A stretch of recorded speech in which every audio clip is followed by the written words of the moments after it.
All right, so the demographics in China include that their recorded population is close to 1.5 billion in China alone.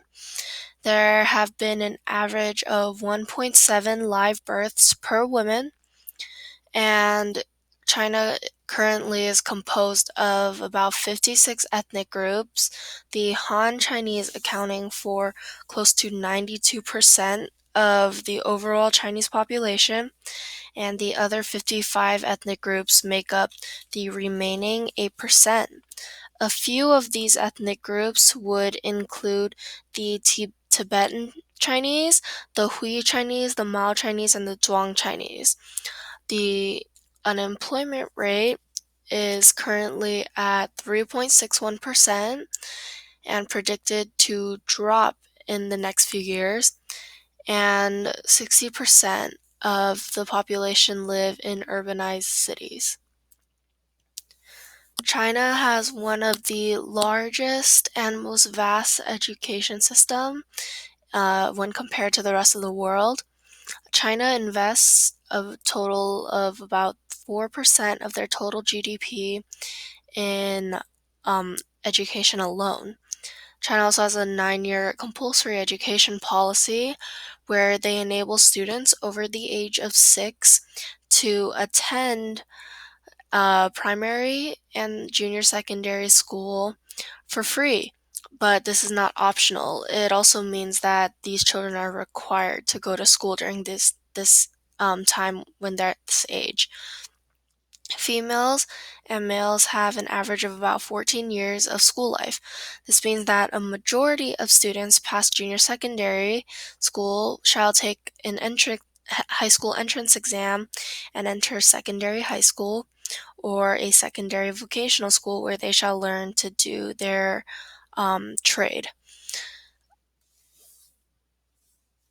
It is not uncommon for Chinese students to start schooling as early as even the age of 2. What's the education system like in China? Chinese children over 6 years old are allowed to enter primary school. After 6 years education here, they spend 3 years in junior middle school. This 9 year education they receive is called National Compulsory Education, which requires all school age children to be educated free of charge. Following compulsory education, Chinese students will sit their first important lifetime test, the Senior High School Entrance Examination, Zhongkao. Based on the results and personal choices, 87% of students step into senior secondary education, and 57% go to regular senior secondary schools to gain cultural and scientific knowledge, while 43% enter secondary vocational schools to be trained with skills for employment. In most provinces, those who enter regular schools will be divided into classes focused on social sciences, Chinese, English, mathematics, politics, history, and geography, or natural sciences, Chinese, English, mathematics, physics, chemistry, biology. Whichever one they choose decides what they will be tested on during the college entrance examination, Gaokao, their second important exam. The total point of the examination is 750. In fact, there are 6 foreign languages that can be chosen. English is the most popular. Whether students enter the university they prefer depends on their final scores and the enrollment mark of the university. Therefore, Gaokao is greatly significant to Chinese. That's why most senior students in high school work hard to prepare for the examination under huge pressure. However, China has implemented historic education system reform. Gaokao will adopt a 3 plus 3 model.